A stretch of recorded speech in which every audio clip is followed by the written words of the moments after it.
Welcome to This Place. Each week, we talk with Oregonians about the places they call home. This week, we hear from Jim Trett from Detroit, Oregon. Detroit is a city about 50 miles east of Salem. It sits on Detroit Lake. It was originally a logging community, but in the 80s and 90s, logging was hampered by environmental issues, spotted owl, and then 132,000 acres being put into the Opal Creek Wilderness area. So we're in that area. And so our economy has switched to recreational community. And right now, that's primarily who our residents are. In 2020, Labor Day weekend, 90% of our community was burned by two fires in two separate nights. Beachy Creek exploded due to straight line high winds on Labor Day night. We lost some homes there. Forest Service the next morning, on Tuesday morning, said, you only lost a couple of buildings because the fire came out of the little canyon it was in. Unfortunately, Lions Head Fire, which started August 16th, the same time that Beachy Creek Fire did, over in the Warm Springs area, came in on Tuesday night, and we lost 90% of our community. On December 17th of 2025, we had straight line winds of approximately 110 miles an hour that destroyed 18 more homes, damaged a bunch of others. The community immediately binded together. We were not able to get back into town for 3 weeks because of debris on the road.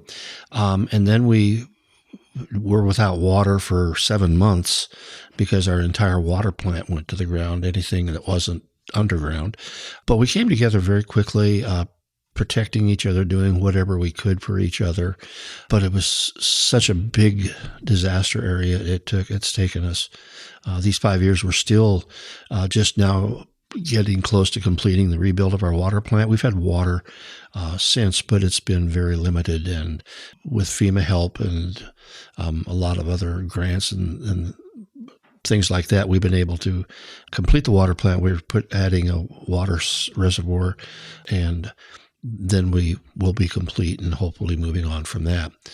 The windstorm of 25, again, that community came together. I'd come down to the valley, and as I'm driving back up to Detroit, I'm being passed by a lot of construction equipment, backhoes, several pieces of equipment I couldn't identify, but they all went to Detroit and started cleaning streets because we had trees all over town.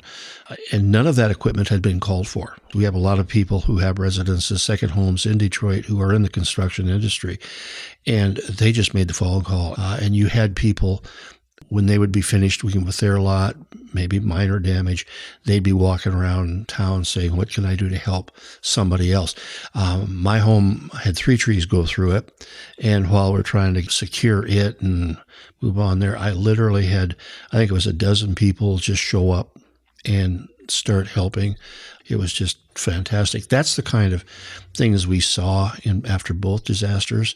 FEMA folks, they're saying that's not unusual. Right after it, you're going to have this kind of 7 stages of grief kind of thing, which is like coming together, helping each other, and saying, no, we're not going to quit. We had people say that Detroit was done. You know, might as well just tear the rest of it down, all 10% of it, and move on. And the people up there said, no, we are going to come back. And I think 5 years later, I feel very proud to say we have. That was Jim Trett from Detroit, Oregon. This Place is produced by Oregon Humanities in partnership with the Plan for a Resilient Oregon. This episode was edited by John Richardson and recorded by me, Margot Big. To hear more stories from This Place, visit OregonHumanities.org or find the show on Apple Podcasts, Spotify, or wherever you find podcasts. Thanks for listening.